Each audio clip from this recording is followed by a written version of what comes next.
Hello everyone, welcome to the update. I don't know how to mute the bonging noise, so I sincerely apologise. It's just going to be one of those that drives our anxiety for a bit. The purpose of this event was really to give you an update on where we are with the Datahub, because I know every single one of you has been involved at different points in this, and to address some of the big kind of final questions as part of our go live. It's become quite a timely go live on the basis that, of course, things are now far more data driven than they ever were. And also, more importantly, it's really become our opportunity to show how effective the planning system really is. So just so you kind of can see what we're going to cover, and of course I do appreciate some of you might want to jump off at some point to look at Boris's most recent announcement, but please do stay with us. I will share a copy of this presentation and the video for everybody, and then just in terms of housekeeping, if you've got questions, please put them in the chat, but while I'm doing the presentation I'm going to struggle to see the chat. But if there's anything really pertinent, Alex will no doubt jump in and scream at me, or feel free to switch your camera and mic on and kind of dive in. So we want to do just a bit of a summary of the project, an update where we are with the project and how we're looking to launch it. Answer a few of the questions that we've repeatedly heard as we've gone round the boroughs around how the planning portal looks and feels, because I remember we gave you that massive data standard and actually it's translated into something far more usable now. We wanted to give you a bit of a flavour of the sort of things that we now can see that we couldn't before. We wanted to, Alex is going to talk you through manually updating the data. We also just wanted to touch a little bit on how you can access the data and where we are with that, and then deal with some of the big questions. So just super quickly, for those of you who have managed to not really be dragged into this, you've done extremely well to avoid our pushing. The background to this is the London Development Data. Somebody, oops, yeah. The London Development Database was launched in 2004 and was probably the biggest collaborative project in planning between the local planning authorities and the GLA to create a significant data set of granted planning permissions. You all know the reality behind this, that actually it gives you a tiny snapshot of what's happening on the ground. And it's kind of got some inherent challenges around data quality, around operability, but more importantly, increasingly, we're starting to find that the interoperability of the data with other data sets is becoming a bigger issue, and the private sector in the world of data has significantly overtaken us. Consequently, and this is kind of where things have moved on since we started the project, the way our data is structured inhibits the ability to kind of use it to drive forward the digitization of the planning system. And actually the availability of data in this space will really unlock that. But I think for me, what this project really does is it gives us a data set, to enable us to support decision making more effectively and actually demonstrate what the planning system does. So when we started this project, we had a very simple structure of how we were going to do it. We wanted to ask the applicant the right questions, right being a very subjective judgment. Ask the applicant to change. Sorry, I think somebody just needs to press mute. Ask the applicant to change the information so that as the scheme's amended, and then all of that data to be passed through into a single interrogable database. We recognise that this project's got a long way to go past go live. We see this as version 1. I reckon probably over the next 2 years we'll probably get up to version 5. and then we'll just keep building to turn it into the best product for the planning system.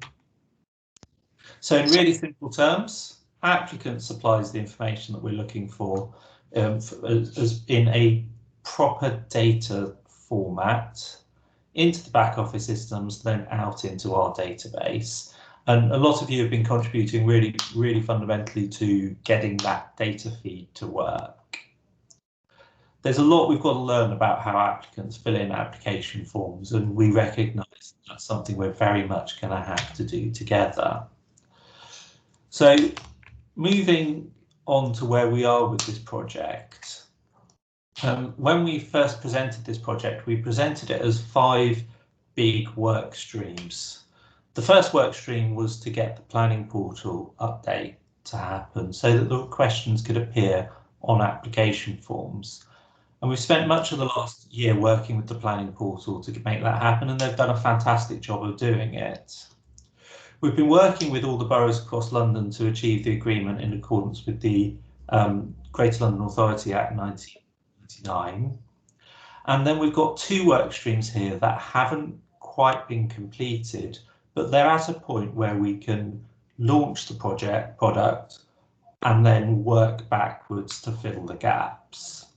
So the first one is, the vision was that the back office systems would have the ability to put all of the data straight into the back office systems and then feed it out. So if you wanted to change the number of parking spaces because somebody had clearly got it wrong, you could just do it in your back office system.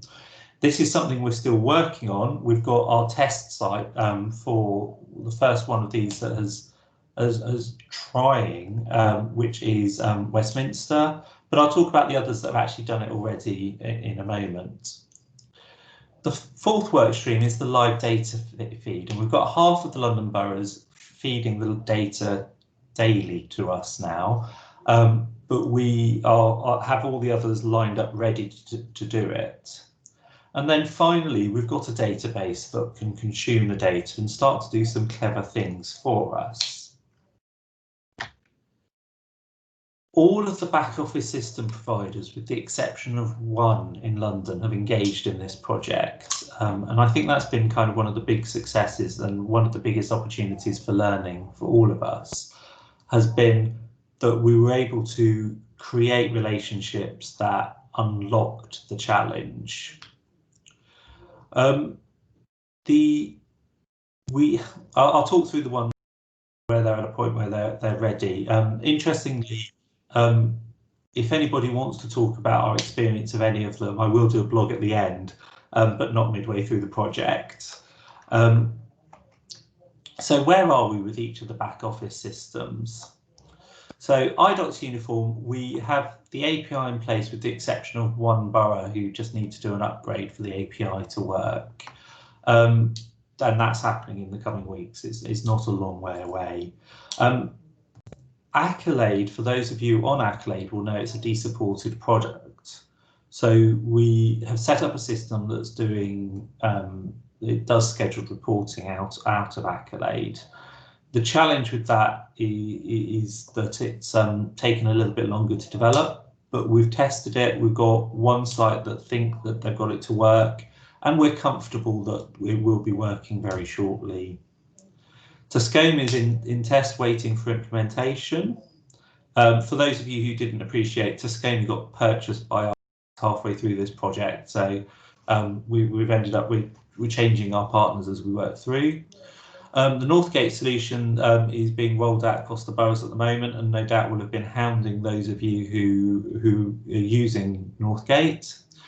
A seller are using a scheduled reporting tool to get the data to us. We've got one borough in live and the second borough who with a seller in the process of setting up live. And then Agile is just in test awaiting implementation for their 3 boroughs. Civica, we have just agreed with the only borough that have it, which is Waltham Forest, that they'll do a scheduled type of report, but we won't build a live connection because they have a commercial plan in place to replace. So we've got some really big challenges coming towards us. At the moment, we are targeting the 9th of November to launch this product. So in order to make that work, we've got some really key new project streams, as they were. The first being that we need to communicate with all stakeholders that how the questions look and when they'll be switched on. The officer is currently looking at how that works, and there's a few challenges that we'd really appreciate if you could come on board with around that. Secondly, we're looking for a borough that would be willing to pilot the questions for a week or so beforehand, just to make sure that they don't make anything fall over. We've been in discussions with a number, but nothing's kind of come to fruition, and it would be really, really good if anyone wants to go first, if you could contact me and I will support anybody. The benefit, of course, to going first is obviously I will resource going first. I will make sure our comms are extremely clean with your agents, and we can go on the learning exercise together. Our plan is to switch the questions on at the planning portal on the 9th of November. And then from the 9th of November onwards, we'd receive the data. Now, our big challenge, and I think with the reticence around this project that a lot of us have had, is around what the data quality is really going to be like. And I know as the planning authorities, you all have a lot of experience of looking at data quality and understanding what your client base are like, but also we think there's some bigger questions around data quality and that we want to learn, and we're seeing that as a stage 2 of this project, and we're really keen to work with everybody to try and understand what it looks like and build tools to analyse the data to find consistent mistakes. So what happens then? Well, in practice, we want a very light touch approach to it to start with, and there's a number of reasons for that. First of all, we're experienced that we don't want people to end up in bun fights. We don't want to slow the planning process down. All we want is for you to just check that the questions have been filled in. We'll learn about whether it's right or wrong, but please just make sure they're filled in. Secondly, we want you to ask people to make any changes to the application form on the portal or web form or wherever they've submitted it, so that we can start to pick up the amendments to the application process as they happen. Thirdly, and this has been a real learning exercise, but I do appreciate some planning authorities are really, really keen to do checking, but others are really keen to be as light touch as possible. And we want to learn what all of that feels like and what the outcomes of all of those processes are. So it's very much down to you as a local authority as to how you choose to spend your limited resource. And finally, and I know some boroughs have done it, but we're really keen for all the boroughs in London to update your local validation lists. I do have a list of when each of the boroughs has last published their list, and I'll circulate that with ALBPO. But I have to admit that some of them are quite a long way out of date now. I think the oldest one is 2013. So there we go.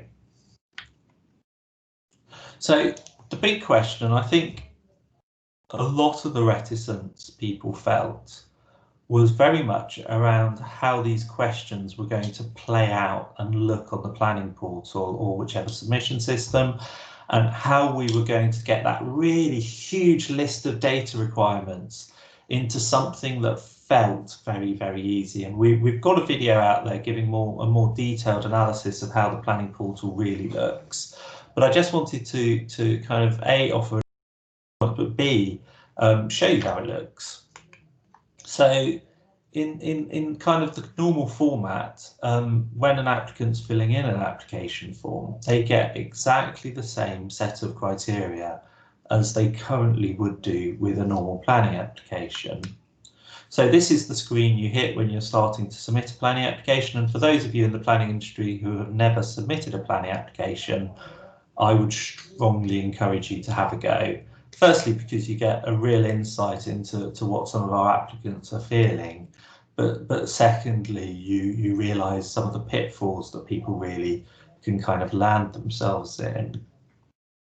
So it would, from kind of the front end, it feels exactly the same. Now, the most difficult question that's changed, so the planning portal have done an absolute stonking job of looking at the questions that they're asking and seeing if they can twist the question so that it gets the answer that they're looking for and the answers that we're looking for without having to ask two sets of questions. So the biggest area of change for this is on information about housing units. And you'll remember when you looked at the data standard, this was the bit where that kind of people sat there and went, oh, but you're collecting lots and lots of different bits of information. Well, how it's kind of boiled down is a table that enables people to put their type of unit split by tenure, size, habitable rooms, and a number of other kind of areas to select. Now, we're working with the portal to have really clean guidance on all of this, but you can see already that that was 1, 2, 3, 4, 5, 6, 7, 8, 9 lines of data requirements on our data standard that's broken down very quickly. Now, for most small developments, this is relatively quick. For bigger developments, I do appreciate this is going to be take their agents and architects perhaps a little time, but also it means that we're really keen when people change the tenure during negotiations around Section 106 agreements, that they go back in and change their application form. So at the end of the planning process, you'll have an application form that actually reflects the information that you're being asked to determine the planning application for. I've often wondered why we've never done this as a planning system before, but it kind of makes logical sense to me that if we're amending a scheme, we're really keen to make sure that we understand how it's been amended. The second area, you can see this is actually one of the few other screens that's been added separately, which is that we're trying to collect title numbers and energy performance certificate numbers to see whether they'll unlock the ability to really understand how the planning system is contributing A, to ownership and models for delivery, but B, around the true impact in terms of the environmental impact of developments. And this is the only way we could find to unlock them at the moment. Obviously, as things go on, we're really keen to see whether this does give us the insight, and if it doesn't give us the insight, then in next and later versions we may come back to try and unpick this again. But broadly, those are the hardest changes to the planning portal. But we wanted to operate on a core principle that it was just about light touch validation on the data that we're asking for. Now, of course, that does raise some really difficult questions because A, what if you open a case and realise that somebody's just written a load of nonsense or fabricated their response, or perhaps you have a third party who, certainly I've experienced this, has gone through the application form and gone, they're lying, they're lying, they're lying. We are keen to leave it to your discretion as to how you handle that. We don't want to generate any more work than is already there. So moving on, and actually we're ahead of time, so we should have some good time for questions at the end. Moving on to the issue of the feed itself. I thought it might be a good chance to share with you some of the pain we've experienced. First of all, I had never appreciated there were so many ways to say approved or refused.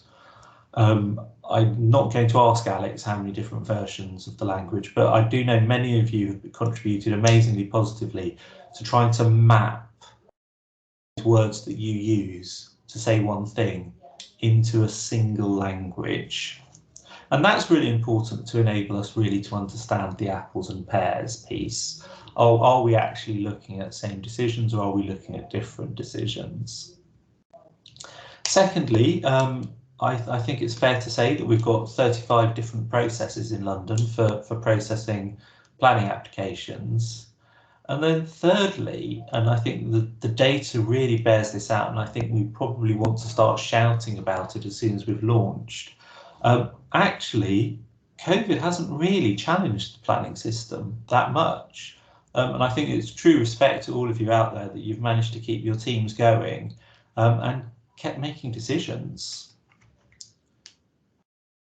The other point, and I just want to hammer this really, really hard home, is we don't want any data in our system without a valid date.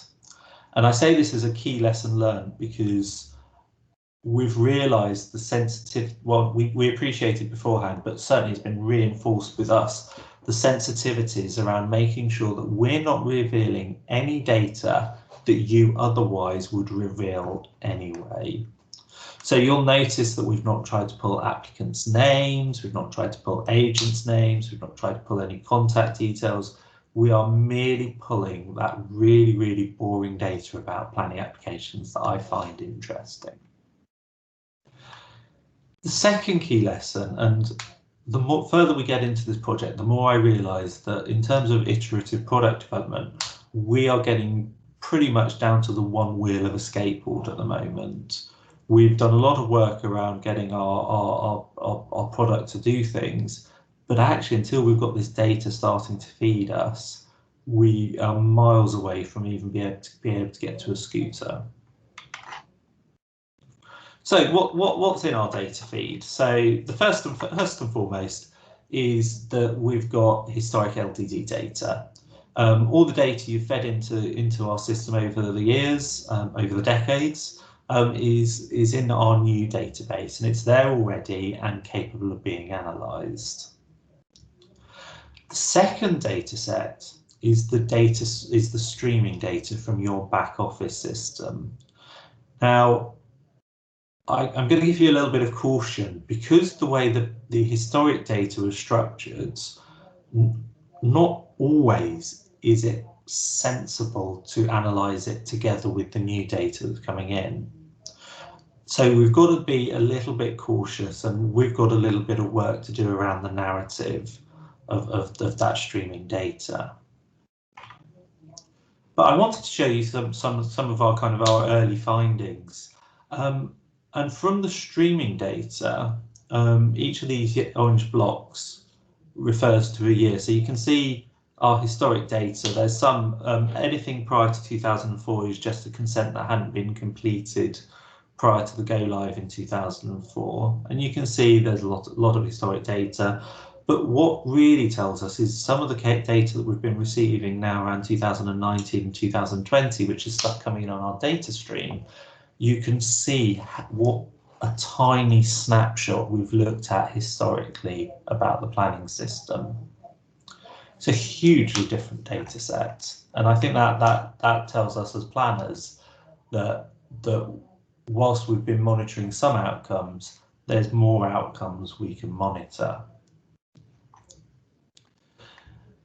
The second point, and we've combined feeds that are live. So some of this isn't really to demonstrate anything other than to show the scale of difference that is achieved once we've got our data feeds running. In practice, you'll be able to monitor not just your borough, but all of the boroughs. So you can interrogate any of the data from across London at the touch of a button. From our point of view, it becomes quite an interesting challenge. So, and this is where I start to kind of talk about the impact of COVID. The graph at the bottom is applications made valid by date, and they're collected by month. So you can see kind of COVID happened, well, shutdown happened about there, I'd say. But actually for this borough, their application numbers maintained, and actually as soon as things started to ease up, climbed. So we saw the summer boom a little bit later than normal. But this is live, so if we looked at this graph again next week, we will see that for October their numbers are increasing. But we can see, and it's quite a big message to the planning and investment industries, that actually the planning authorities in London are very much open for business. The second graph I wanted to show you was affordable housing units, and I think Tower Hamlets, well, you've kind of gone off the graph, so I'm just going to smile sweetly at you. But you can see very quickly how you're performing, and then you can break them down by year, by development type, and any other data that we have in our system. You can cut it differently. So we've taken all of our published spatial constraints and put them into the map, so you'll be able to cut it to work out which of these developments are in a conservation area and how much of each of the boroughs have been the same. We've publishing, and there's still some work to be done on consuming polygons, but for each of them they've got a dot. So if you were to kind of dig through and interrogate each of these applications, and I can assure you I don't just every day log in to check there's no more planning applications within 50 metres of my house, honest, but you can see quite some interesting patterns, and you can consume this data spatially as well. You can cut it by time period. You can do whatever you want to interrogate this data.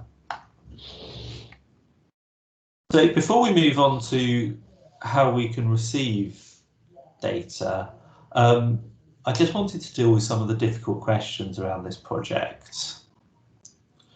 So where is there going to be some manual work with version 1? Now, version 1, we'd have loved to have had an all singing, all dancing solution.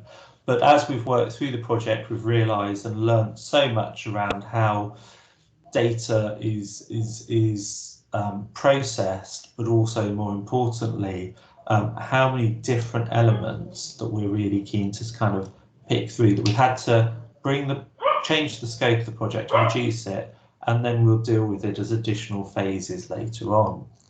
So for the time being, we're going to need you to continue to do commencements and completions, and most of the boroughs have done these really well this year using the new system.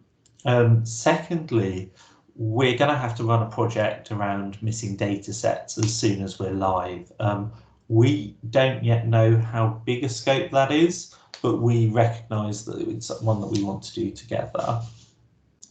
And that's one that I'm very keen to resource from our side to get everything over the line working. Thirdly, we are, and this has been the bugbear of, I think, everybody in this space, has been how you identify superseded consents or partially superseded consents. And we've come up with a solution that will, for the time being, just require you to check that it's right. So what it will do is we'll be issuing to you, hopefully monthly, a list of cases where there's an overlap of consents, and ask you just to identify which one's right and which one's been moved on, as it were. Secondly, we recognise that the big point that we need to nail over the next month is about communicating this change to everybody who may wish to submit a planning application in London.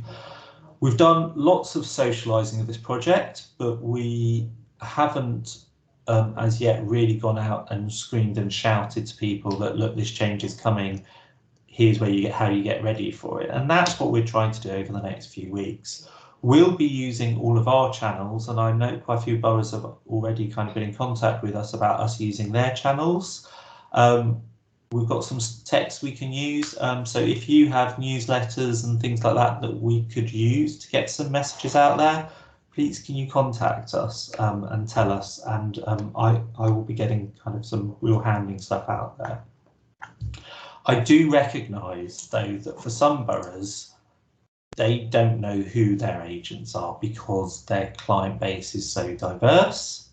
So we're going to have to really do some messaging in a big way with people, with trade press, But for other boroughs, I'm also very aware that you're very used to having Fred, who works in the shed, who used to be a draftsman, who probably was building control officer 20 years ago.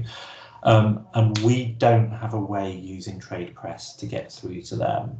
So it's really them that we're interested in targeting through any communication you do. Finally, what if the data standard isn't on your validation list? Well, we're really, really keen for everybody to update their validation list, with the exception of the one London borough who doesn't have a validation list. But we have, and we will continue to press this line until we've got a lot more clarity in the space, is soft touch validation. If we can't mandate it, then please just approach this very softly, and if people are pushing back, then that's fine. There's always ways around it. Oh, there was one. And finally, what if the data is wrong? We've talked about this at length, but first of all, if it's obviously wrong, you're very welcome to push it back to them, but I'm sure that in most cases it won't be obvious. If third party notices it, flag it with the applicant. I'm sure for the vast majority of cases, and we'd kind of use the 99% rule here, that third parties often use this as a kind of a micro way to try and tip up a planning system. Just flag it with the applicant, they'll want to correct it, or one hopes they would. And then finally, we want to learn what wrong data looks like. So if you spot it, please can you tell us, so that we can learn about it together, because actually, if we can learn what's consistently wrong, we can build ways to consistently flag when things go wrong, and that will make your life easier in the medium to long term. So I'm going to hand over to Alex. Alex, are you there? Yes, I'm here. I'll control the screen if you tell me when you want me to flick. Okay, no problem. Ooh, that's nasty echo that I've got there. Okay, guys, I'll keep this brief. It's just got 2 slides, and this is fairly high level because I'm aware that most of you won't be editing the data on Cabana. For those of you who will be, there'll be a video and some more supporting information to help you to do this. So this is just a brief overview. It's going to be really simple to edit the data on Cabana. You can also supplement it. So with things like start and completion dates, you can do that at any point in the year now. We don't need to wait until the summer. Anything that you find that is wrong, we can also update that. So first of all, what we need you to do is to tell us which records you want to amend. There's 2 ways for you to do that. You can either go into Cabana once you have access, and you can extract.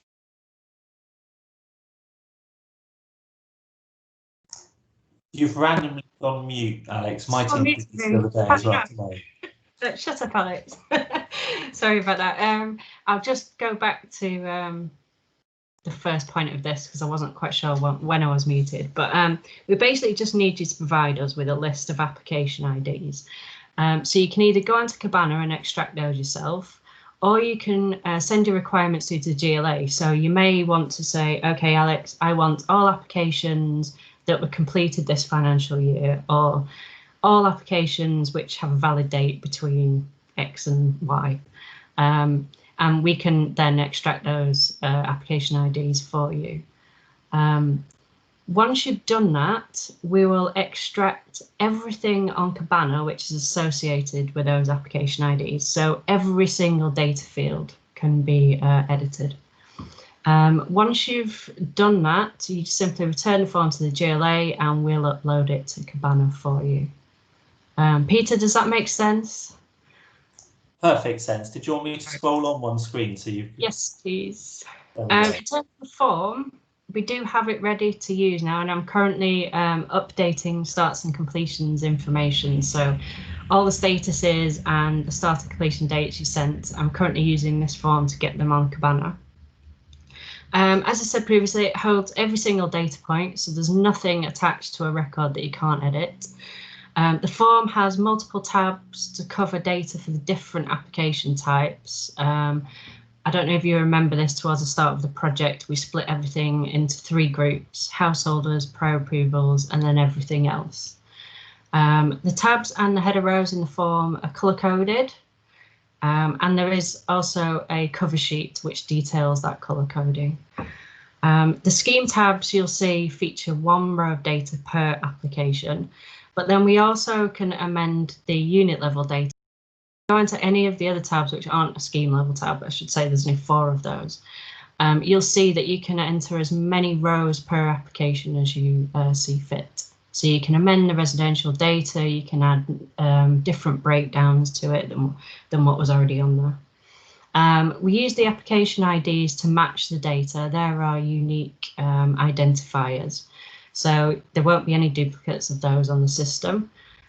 So we use it to identify the application and then to also match the scheme and the unit level data. That's everything I was going to discuss, unless anyone's got anything obvious that I've missed off. No, I think that was a perfect summary. Awesome. I'm going to come back to your question at the end, Charlotte, if that's okay, because I think there's a really important point there. I just wanted to talk about the principle of versions with Kibana, because there's a lot of conversation about what if that data goes out, what data set are we actually seeing. Now, this is a rough summary of our architecture for this product. So basically, we have 2 versions of the database. We have a public version and we have a private version. We haven't defined how often the public version will be updated. We haven't defined what lag there may be in that. And we haven't yet kind of put the parameters around whether there's any particular data set in there that we think is appropriate to hold back.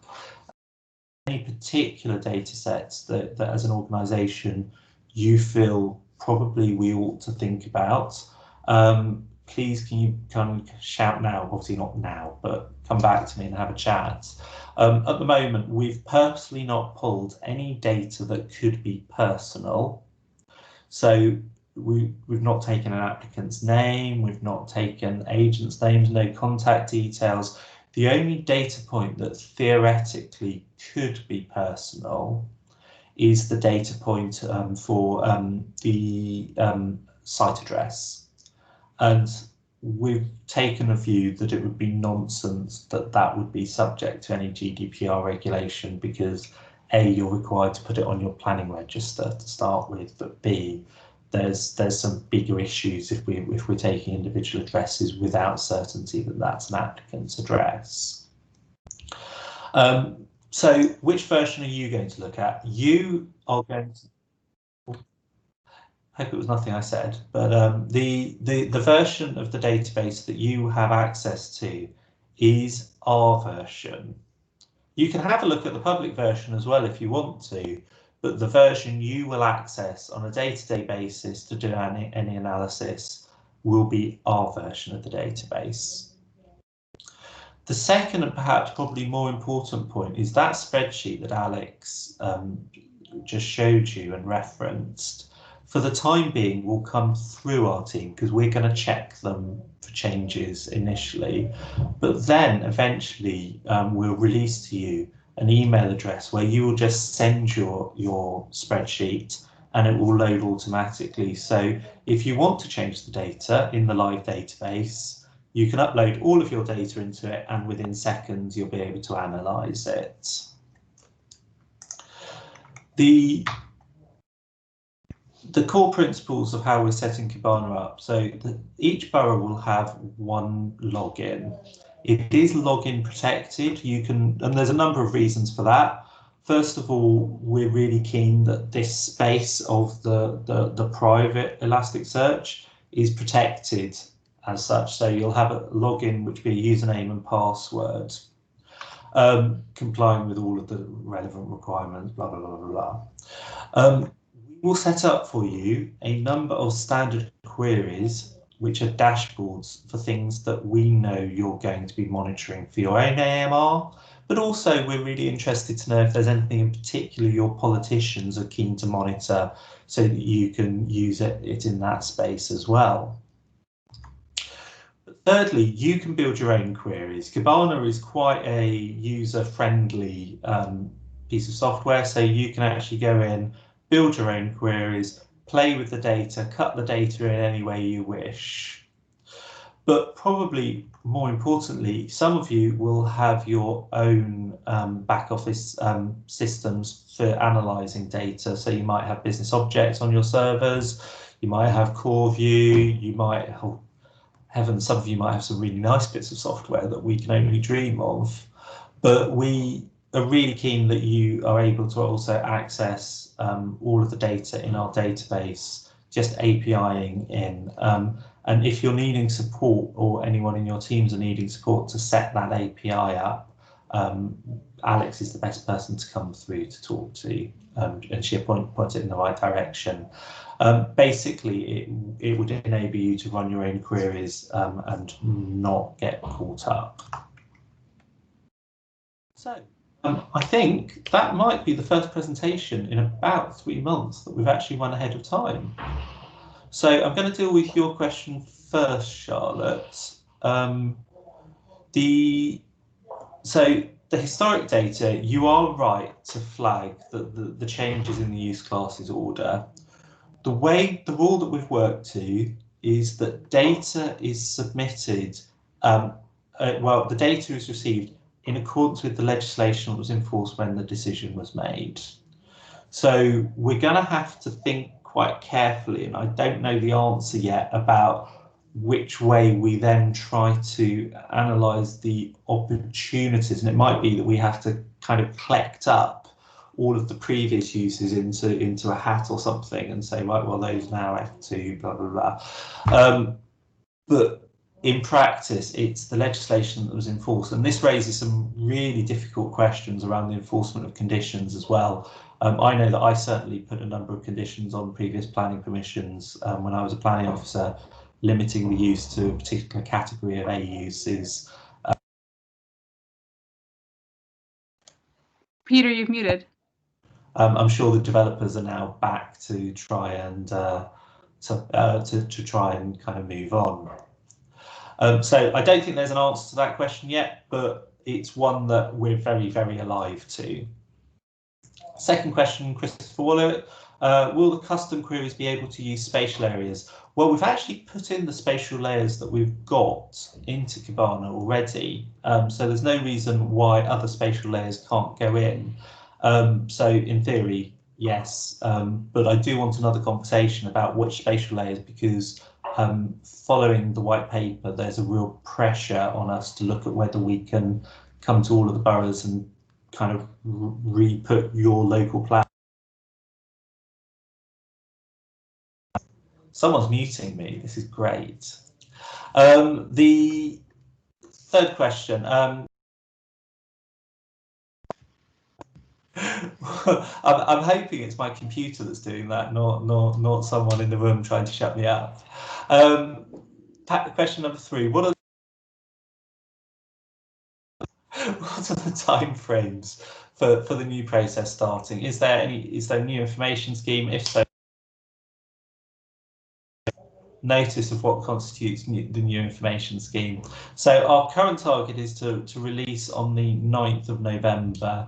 Yes, you will be comms to the 9 about this, so please don't feel we're doing this in any private or quiet way. The new information scheme is actually on already, but yeah, I'll be rewriting to everyone, just making it 100% clear. But also, it'd be really nice to kind of see how applicants fill in the form as well. So we might want to do a bit more playing there as well. Sana, will we be collecting still in Section 106 data? We are collecting whether developments are still liable initially, but we haven't gone as far as collecting the data that we would dearly love to collect around the extent of the liability. So that's essentially kind of the step 2. and we're looking at how best to do that. Our big challenge there is there's still some boroughs in London that are collecting this information on a spreadsheet. So I'm working with my colleagues in TfL to kind of look at how we can perhaps look to support them moving on to some form of digital solution as well. But if you want to go first, give me a shout, because I'm sure it'd be really interesting to get one borough live with that and look at what gains we can achieve together from that. So, Abel, if we can't invalidate application due to missing information, we may not get it through standard request. Please advise. Not quite sure what you mean there. If we can't invalidate the application, the information is missing, we may not get it through standard request. As I say, oh, I see what the point now. I would encourage you to do it as light touch as you can initially, while until we're all satisfied that applicants understand the questions or understanding the requirement for information. It's a really difficult space to make a change like this, and we don't want to slow the planning system down. So something is better than nothing, but if we start to find that it's nothing, then we'll certainly come and do a lot of hand-holding to get that one moving. If there's particular cases that are causing problems, Alex will always be on the end of the phone, apart from when she's on leave. And she's always happy to talk to any applicants and kind of talk about what concerns they might have, and as am I. So please do send them in our direction. So, in cases where applicants submit amended application forms as PDF, what would the process be for recording the changes? Well, we've got a couple of choices here, and we're still looking at ways to make them better. The first way is we can ask you very kindly to fill in that spreadsheet that Alex was just showing you. Secondly, if we can come up with a Google form to fill in that spreadsheet, we can just send the applicant the Google form and say, could you just fill in these changes? So in practice, that's not massive, but if they're working on the information through the portal anyway, we can pick it straight up from the portal. So any changes they've made on the portal, we can pick straight up. I hope that makes sense, but once it's in live, we'll kind of get it. Marina, yes, is the answer to your question. Christine, any news on the two? Yeah, we've got the sign off from the 2/3 majority now, so we're in a position to proceed. And I actually think it might be helpful, and I was discussing with my boss Friday, about the potential of us taking this to London Council so that all the leaders of all the councils can actually see where we are, because there was a general support for the project from all of the leaders when we met with them. And Matt Newby, is there an expectation for DM officers to do a final check on the data quality once the decision is made until the data goes into the public system? In principle, no. We'd quite like, if they've pushed a change, for them just to make sure that that someone has logged in to change the application. But we have identified ways that we are looking to identify when those changes have happened without your officers looking at it, so we can flag the ones that we think have changed. And then the question for the lag for the live system, we have looked at the potential to include a number of weeks, and I know Patrick was really keen for us to look at 2 to 3 weeks as the lag. And we're not apprehensive about that sort of a lag. As long as you guys can access the live system, we are really, really keen to work out what's best. Now, we may at some point look at whether there's particular functionality around neighbour notification or something that also needs to tap into the live system, but we'll kind of make sure everyone's really, really clear about that.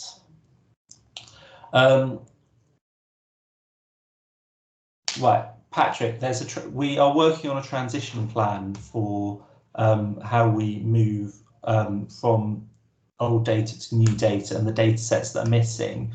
And most of you will have spotted that we've actually pulled data about planning applications heading back all the way to last April. So we should be in a position to identify which ones were reportable and get those kind of tidied up and cleaned up. But we're looking to try and spend a bit of time resourcing that as well. Claire Glavin from Bromley, is there a scope to extract data if we need it before November?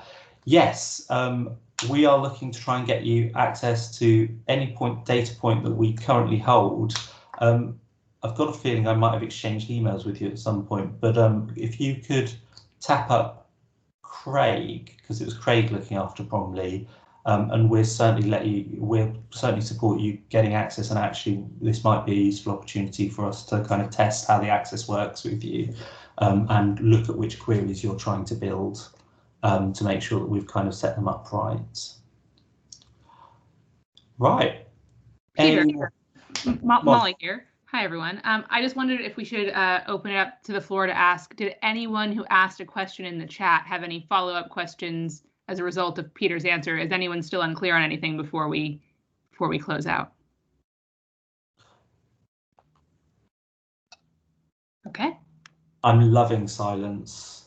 And don't you think it's exciting that the culture that we've managed to move to in 3 months, where people kind of write questions and stuff? I think it's really, really exciting, an interesting change. As always, I know I have been a fairly busy person for the last 6 months doing a million different things, but it would be really good if you've got queries, concerns, you need support. Please come back either through Craig, Alex, or Simon or I, or through Molly.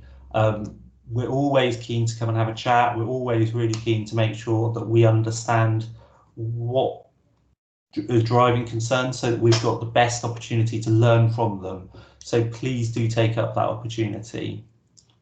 And Peter, one last point from me, just another request to please let us know if you're keen to be our pilot borough. That's really what we're looking for. You'll go first before November 9th, and it will really, really be a learning experience for all of us. And as Peter said, you'll get the benefit of everyone's undivided attention as you launch this. So we're hoping many of you will come back wanting to be that first borough. And maybe even chocolate. But yeah, right, on that happy note, I shall call it a day. And thank you everyone so much for staying so long. I do appreciate it. It's a long, difficult presentation to get through. And I've got the most boring voice in the world, so we do appreciate your time. But